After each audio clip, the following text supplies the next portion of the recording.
Greetings all, Devious Monkey here. Today I'm strictly going to talk about my entire Sony a6600 setup. Everything that I use with it. I've had a lot of questions of do I have this, do I use that? Although I tag everything that I remember in each video, and sometimes I even put stuff in the descriptions, I find that a lot of people don't read that stuff, so I thought I'd just show you everything. So let's start. Sony a6600, my go-to filming camera. Right now I'm filming on my a7 III because I'm showing you the a6600. Now at the bottom is this Peak Design Arca plate, which is what I use because every single tripod-like device that I use, whether it be a monopod, a grip, any of this stuff, it all has an Arca type mount. So here's the switch pod. I put an Arca type mount on it. Here's my SmallRig mini tripod. It has an Arca type mount on it. The Sony Bluetooth grip. I put a SmallRig quick adapter for Arca type plates. And of course, the Crane M2 gimbal. And I put a SmallRig quick Arca type adapter on it. Now I could show you all the tripods and monopods that I have. Trust me, they all have Arca type mounts on them. So every camera has one of these mounts, one of these plates on it, so that I can very easily, quickly move any of my cameras to any one of these devices without having to think, without having to search for something that's going to fit or work, and I don't have to screw and unscrew camera plates and this, that, and the other things out of those devices all the time. Arca type plate goes on it, done. Now I've already shown you all the devices, but let's go through them a little bit quicker here, or a little bit slower, that is. So here's my switch pod, which I ended up buying because, I mean, everybody made a big deal out of it, and I thought it was a pretty good idea. It is. I also got the switch pod ball head. It is a very good device. It's sturdy.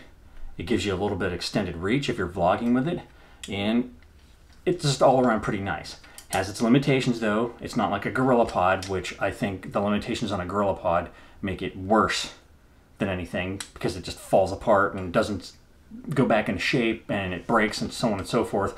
But you cannot wrap this around anything to hold it up. You can use straps and what have you, but that means you got to carry straps around too and find creative ways to put this up and strap it to something. This SmallRig mini tripod is awesome. It comes exactly as you see it. It has the legs, which can go almost completely flat, and you can put them anywhere in between. They're good and tight. They're just simple hex head screws, so you can tighten them up. And I have a SmallRig little wrench thing that has all the different size hex heads, and it's got a flat head and a Phillips head and all that kind of stuff, so that you can tighten and loosen pretty much any one of their devices. It has a ball head that stays really tight. More importantly, you can switch, pull this out and set it so that it sits straight up, over, out, however you want it. You can switch it to however you want. This Sony Bluetooth grip is very convenient. Goes down into a grip. You can spin the head any which way you want. You can move that any which way you need to get it to adjust. It has a zoom on it, record, start, and stop for photos. It's got the photo button over there, and then you can lock it so that you're not inadvertently turning it on and starting to record when you don't think you should be. I like this grip. It's sturdy. It is a little bit slippery, so if you see on here, you can see the little circles of things that I put on there on all the legs in the front. It's almost like rubbery gun grip stuff, and I used a little circular cutout thingy that I got at Michael's so that I could snap out the circles, and then they just glue, or not glue, it's like a sticker, just sticks to it, and it just makes this nice and not slippery, because it was slippery as hell when I first got it. I do like this. It's very convenient to be able to start and stop and zoom if you have that capability, which on most of these lenses I do have a zoom capability that can be controlled with this device. The only problem is that you get absolutely no reach whatsoever. It's very small. It's just like holding it in your hand. It's just giving you something a little bit easier to hold on to other than the camera, and it has a little bit of a wobble to it, which makes it kind of annoying because sometimes you can hear it if you're not paying attention to it. And then of course, we all know that I have the Crane M2, which I love. I don't need to go into that. You can go look up shit on a Crane M2. There's a lot to know about it. It's awesome. It's the best gimbal that I've ever used.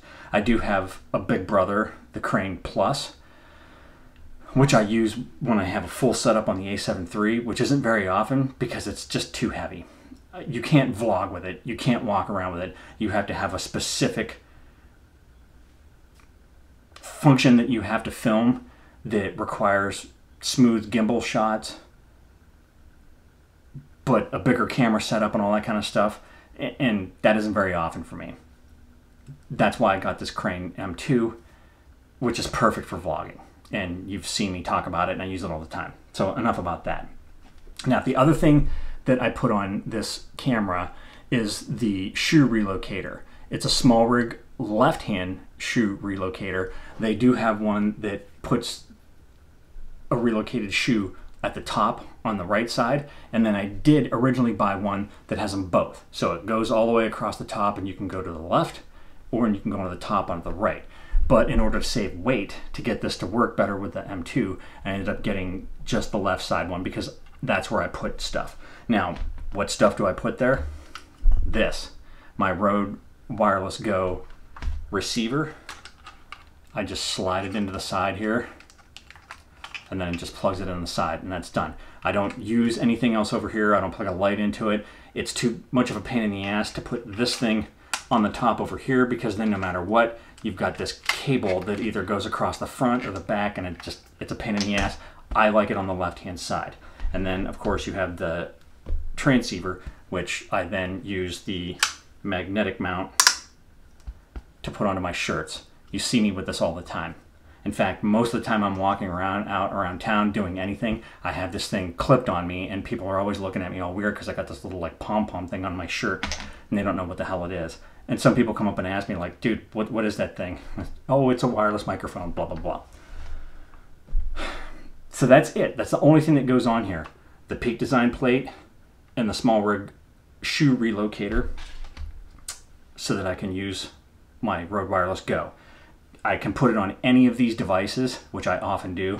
In fact, this, if you'll go back on some of my videos, this is what I have mounted in my 4Runner. I have a second one that's mounted in my 4Runner, and that's where I put the Sony X3000 Action Cam that I use strictly for in my 4Runner when I'm on the road, which of course I haven't been on the road for 3 months because of the pandemic shutdown. That's probably going to come to an end, and I will be back on the road in July, and you're going to start seeing a lot more film from me being inside my truck because I'll be driving all over the place again. All right, back to the A6600. I have 3 lenses that I use with this. The first lens that I bought is the 18-105. This is an amazing lens. The 18 is almost wide enough to use as a vlogging lens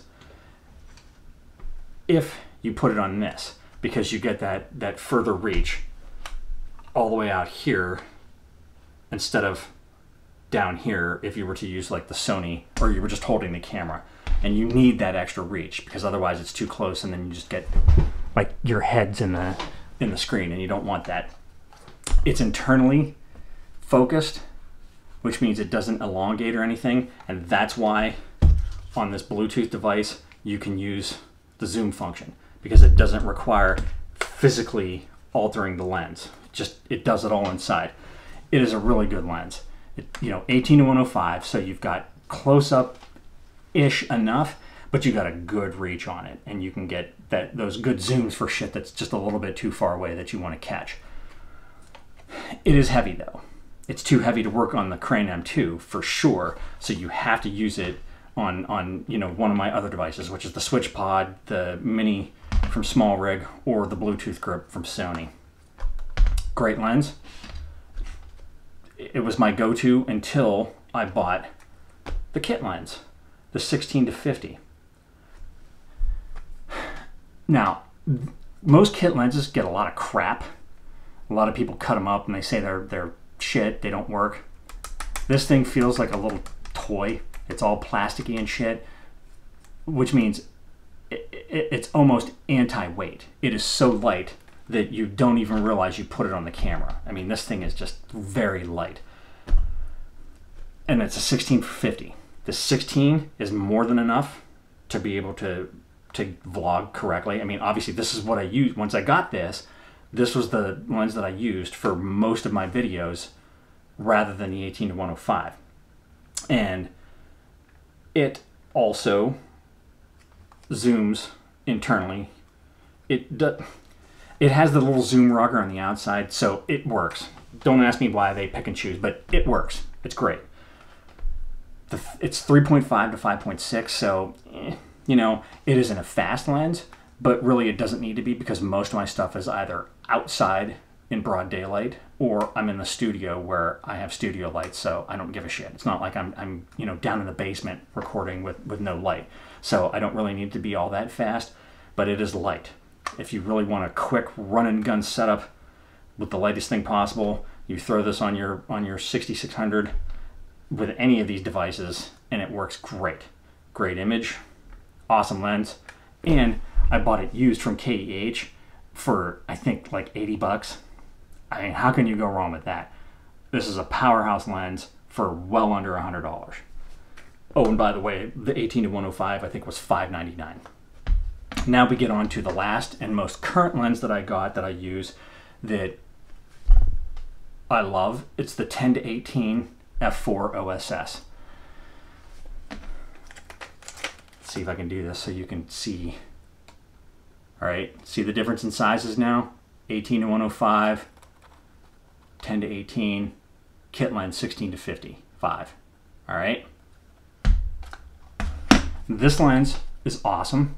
This gives me the ability to hold the gimbal by putting my elbow down on my love handle, and I literally have the camera this close to my face, and I still have plenty in the frame other than my big old melon. It's not as light as the 16-50, obviously, but it isn't nearly as heavy as the 18-105. It does elongate when you zoom and retract out. Now, what's funny is that it gets bigger when you go to 10 and then gets smaller when you go to 18. They do that reverse shit. I don't know why. But it doesn't go up all that much. But for some reason, because of that physical zoom on here, it will not work with the zoom rocker on this Bluetooth grip. Now, one thing that I did do on the A6600 is I turned on clear image zoom. Clear image zoom is it's digital zoom, but the wizardry that they used on it, the witchcraft, however you want to put it, I mean, digital zoom usually sucks. So if you have a lens that has zoom and then digital zoom, you always turn off the digital zoom because it sucks and you just stick with optical zoom. But this clear image zoom on these Sony cameras is actually pretty amazing.